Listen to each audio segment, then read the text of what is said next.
alternative opinion so that we can have a strong country. Thank you very much. Just two comments from me before we invite the questions. I also want to join in by saying the president must be called to order. And quite rightly, as stated by Senator Godfrey Osotsi, the grounds of impeachment normally include gross violation of the law and violation of the Constitution. The Constitution on leadership and integrity requires that state officers, which include the president, must conduct themselves in a manner that brings honor to the nation and dignity to the office that state officer occupies. In the articles that relate to the freedom of expression, our Constitution frowns on acts of hate speech, and a lot of what the president talked about, the verbal diarrhea on his part, I think can be described as hate speech. And the Constitution also frowns on incitement and vilification of others. And this applies to him particularly because Article 131 of the Constitution requires of him to promote constitutional values and principles, and that he should bring about unity in the country. So those utterances on his part, and we have not taken an oath like the president. Gachaga has not taken an oath, but the president has taken an oath to defend and protect the Constitution. So his utterances constitute an abomination. And if we were in a society where the leadership, particularly in the assemblies, including the parliament, I agree with Godfrey Osotsi that the only way the president can be called to order is by impeachment or a sanction by way of a resolution in Parliament, and we have precedent for those kind of infractions of the law. So he must be called to order. The president cannot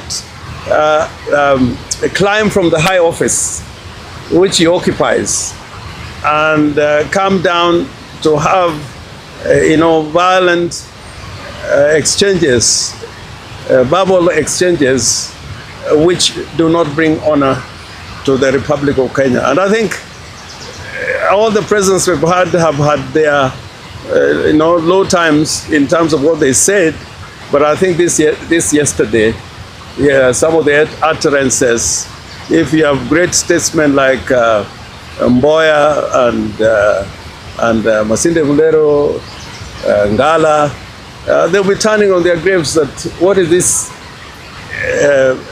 is this person we have created to occupy that high office of the President of the Republic of Kenya.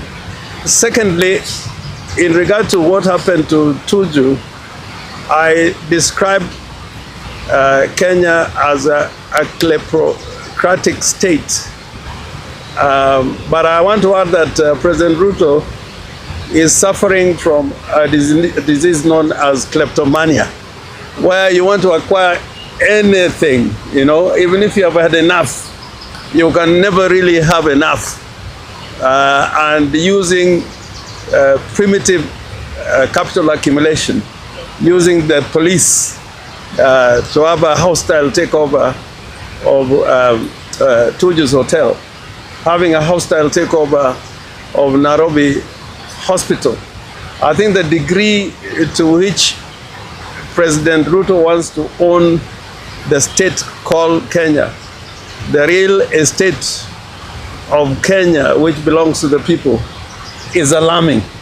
And if it remains unchecked, whatever elections we will be having in future, whether President Ruto is sitting in State House or not, he will control the state, because he would have acquired not only state corporations, state assets, but also be in competition with businessmen in the private sector. So these two things are not doing well for Kenya at all.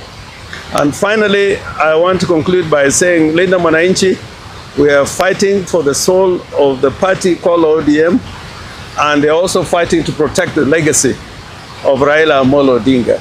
Raila was a Democrat, he was a fighter for social justice, and he was a fighter for human rights. What we are seeing happening with some of our colleagues within ODM goes against the very many principles that Raila fought against and landed him into detention and many arrests and many violent confrontations with the state. So we think we should be understood that we are fighting for the soul and legacy of the party. And we are going to go everywhere in the Republic preaching that message, that ODM must remain the party of the people, by the people, for the people. We invite questions now. Thank you. My name is fighting for the soul and the legacy of the party would also mean following the party constitution.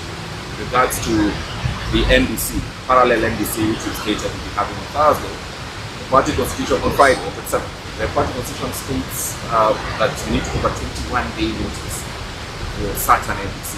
Also indicate the venue. Today is 18th, so clearly I'm not seeing any notice